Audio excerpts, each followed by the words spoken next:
Assalamualaikum warahmatullahi wabarakatuh. Semangat pagi teman-teman semua. Perkenalkan kami dari kelompok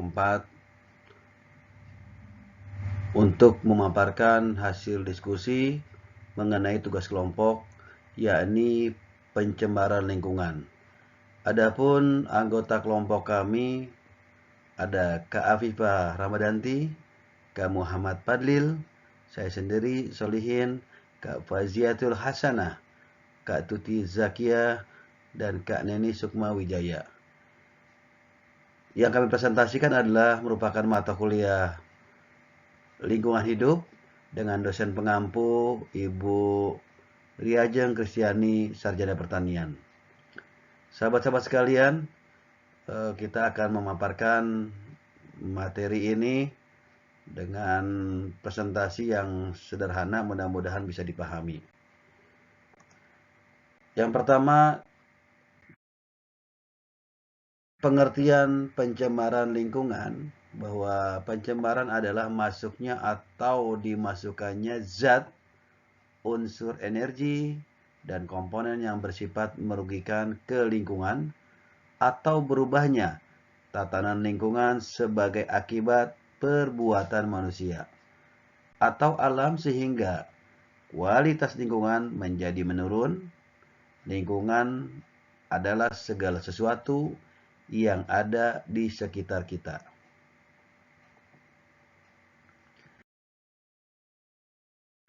Pencemaran lingkungan atau environmental pollution adalah terkontaminasinya komponen fisik dan biologis dari sistem bumi dan atmosfer sehingga mengganggu keseimbangan ekosistem lingkungan. Menurut Undang-Undang Nomor 32 Tahun 2009 tentang Perlindungan dan Pengelolaan Lingkungan Hidup memberi penjelasan bahwa pencemaran lingkungan hidup adalah masuk atau dimasukkannya makhluk hidup, zat, energi, dan atau komponen lain ke dalam lingkungan hidup oleh kegiatan manusia sehingga melampaui baku mutu lingkungan hidup yang ditetapkan.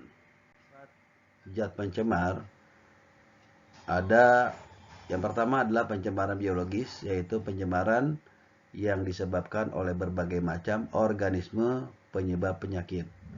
Yang kedua ada pencemaran fisik, yaitu pencemaran yang disebabkan oleh benda cair, benda padat maupun gas. Dan yang ketiga adalah pencemaran kimiawi, yaitu pencemaran yang disebabkan oleh zat atau bahan kimia. Untuk slide selanjutnya akan dipaparkan oleh sahabat kami, silakan oleh Kak Kia.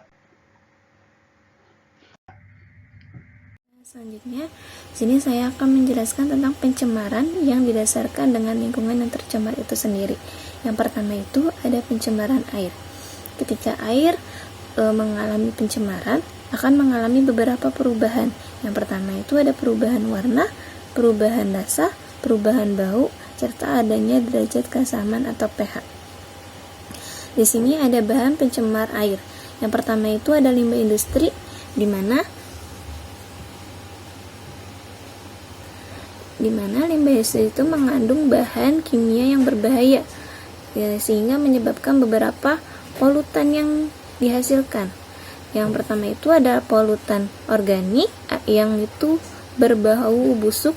Selanjutnya ada polutan anorganik yang berbuih serta berwarna. Lalu ada polutan yang mengandung asam belerang, itu berbau busuk. Lalu adanya perubahan suhu dari air yang menjadi panas. Lalu selanjutnya ada bahan kimia berbahaya yang berupa logam berat, diantaranya ada kadium, merkuri, timbal, dan seng. Lalu ada arsenat, krom, timah, benze, dan karbon teraktoksida. Selanjutnya akan dilanjutkan oleh Kak Faiza. Air yang kedua yaitu berasal dari limbah rumah tangga. Yang pertama ada bahan organik, contohnya ada sisa sayur, ikan, nasi, minyak, lemak, dan air buangan manusia. Limbah organik yang larut dalam air akan mengalami penguraian dan pembusukan. Kedua proses ini memerlukan oksigen. Akibatnya, kadar oksigen di dalam air turun drastis sehingga biota air akan mati karena kekurangan oksigen. Yang kedua, ada bahan anorganik, contohnya ada plastik, aluminium, dan botol. Yang ketiga, ada bahan pencemaran lain, adalah bahan pencemaran biologis berupa bibit penyakit, bakteri, dan jamur. Yang keempat, yaitu limbah terbanyak, yaitu berasal dari limbah. Bahan pencemaran air yang ketiga, yaitu berasal dari limbah pertanian. Yang pertama, yaitu penggunaan pupuk berlebih menyebabkan blooming algae atau ledakan alga atau eutrofikasi. Yang kedua, penggunaan pestisida berlebihan menyebabkan kematian bagi organisme lain yang bukan sasarannya, menimbulkan akumulasi dalam tanah maupun dalam tubuh tanamannya. Dampak penggunaan pestisida berlebih disebut dengan biological magnification atau pelipat gandaan bahan pencemar pada organisme yang tingkatannya lebih tinggi. Dampak akibat pencemaran air yang pertama, media penyebaran penyakit, yang kedua, peningkatan alga dan enceng gondok, ketiga, menurunkan kadar oksigen dalam air hingga mengganggu organisme di perairan, yang keempat, mengganggu pernafasan karena bau yang menyengat. Usaha untuk penanggulangannya, yang pertama, mengolah limbah industri dengan membuat instalasi pengolahan limbah, yang kedua, tangki resapan untuk menampung dan mengolah limbah rumah tangga, yang ketiga, memilih sampo, sabun, dan deterjen yang mudah diuraikan. Selanjutnya, di sini saya akan menjelaskan tentang pencemaran udara. Zat pencemar udara pertama yaitu ada karbon monoksida. Sumbernya berasal dari pembakaran batu bara, minyak bumi, kendaraan bermotor, rokok, dan industri. Akibat dari zat pencemar ini adalah sakit kepala, sesak nafas, asma, kerusakan otak, bahkan kematian. Kedua, ada nitrogen oksida. Biasanya bersumber dari proses pembakaran, terutama pembakaran yang disebabkan oleh kendaraan, pembakaran sampah, arang, minyak, gas alam, serta bensin. Akibat dari zat pencemar ini adalah gangguan pernafasan, sakit kepala, penyakit, tenggorokan, dan hujan asam. Ketiga, ada sulfur oksida. Biasanya sumber dari zat pencemar ini adalah gunung berapi, pembakaran minyak bumi, batu bara, dan industri. Akibat dari zat pencemar ini adalah sesak nafas, bronkitis, kanker tenggorokan, hujan asam, merusak tanaman dan cat menjadi kusam. Selanjutnya yaitu keempat ada klorofluorokarbon. Bersumber dari pendingin, spray, dan foam. Biasanya akibat dari zat pencemar ini adalah penipisan lapisan ozon sehingga sinar UV dapat mencapai bumi. Kelima, ada karbon dioksida. Biasanya bersumber dari proses pembakaran, terutama pembakaran yang disebabkan oleh kendaraan, pembakaran sampah, arang, minyak, gas alam, dan serta bensin. Akibat dari zat pencemar ini adalah efek rumah kaca.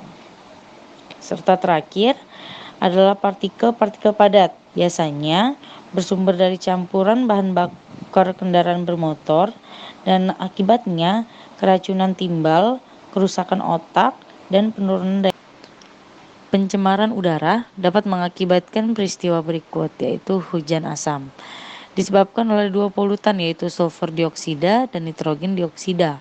Dampak dari hujan asam ini adalah yaitu mempengaruhi kualitas air permukaan sehingga berbahaya bagi makhluk hidup yang hidup di dalamnya. Selanjutnya merusak tanaman, melarutkan logam-logam berat yang terdapat dalam tanah sehingga mempengaruhi kualitas air tanah dan air permukaan. Dan terakhir bersifat korosif sehingga merusak material dan bangunan yang terbuat dari batu dan logam. 1. Penipisan lapisan ozon terjadi karena atom klor pada CFC memecah molekul ozon atau O3. Di atmosfer, secara alami lapisan ozon berfungsi menyerap radiasi sinar ultraviolet atau UV yang masuk ke bumi. Tipisnya lapisan ozon mengakibatkan radiasi sinar UV yang berbahaya lebih masuk ke permukaan bumi. Hal ini berdampak pada meningkatnya kasus penyakit katarak dan kanker kulit, juga merusak hasil panen. 2. Efek rumah kaca terjadi karena meningkatnya konsentrasi gas CO2. Efek rumah kaca mengakibatkan pemanasan global atau global warming. Maka dari itu, ada beberapa usaha penanggulangan. Yang pertama, melakukan reboisasi atau penghijauan. Kedua, program Langit Biru yang meliputi 1. Membangun stasiun pemantau kualitas udara permanen dan stasiun udara bergerak. 2. Memperkecil kandungan PB dan menekan rasio pertambahan kendaraan bermotor. 3. Menggalakkan penanaman pohon angsana. 4. Memotivasi masyarakat untuk berperan aktif dalam melakukan penghijauan. Adapun pencemaran tanah, polutan pencemar tanah 1. Limbah domestik. 2. Limbah industri. 3. Limbah pertanian. Berdasarkan sifatnya, polutan dibagi menjadi 2. Yang pertama, polutan dapat diuraikan oleh proses alam atau biodegradable, contohnya kayu, kertas, sisa makanan, serta sampah dedaunan. Yang kedua, ada polutan yang tidak dapat diuraikan oleh proses alam atau non-biodegradable, contoh gelas plastik, pestisida, residu radioaktif, logam toksik. Ada pula usaha penanggulangan. Yang pertama, menerapkan prinsip 4R, reduce, reuse, recycle, dan replace. Yang kedua, mengurangi jumlah limbah yang dihasilkan industri, terutama yang mengandung zat-zat kimia. Yang ketiga, melakukan bioremediasi atau proses pembersihan menggunakan mikroorganisme. Ada pula contoh kasus pencemaran lingkungan, seperti kasus pencemaran merkuri yang paling besar terjadi di Teluk Minamata, Jepang. Sebuah perusahaan yang memproduksi asam asetat membuang limbah cairannya ke Teluk Minamata. Salah satu cairannya itu mengandung metil merkuri dengan konsentrasi yang tinggi. Tragedi itu kemudian dikenal dengan penyakit Minamata. Terjadi di antara tahun 1932 sampai 1968. Teluk Minamata merupakan sebuah daerah yang kaya akan sumber daya ikan dan kerang. Selama bertahun-tahun tidak ada yang menyadari bahwa ikan, kerang, dan sumber daya laut lainnya dalam teluk tersebut telah terkontaminasi oleh merkuri.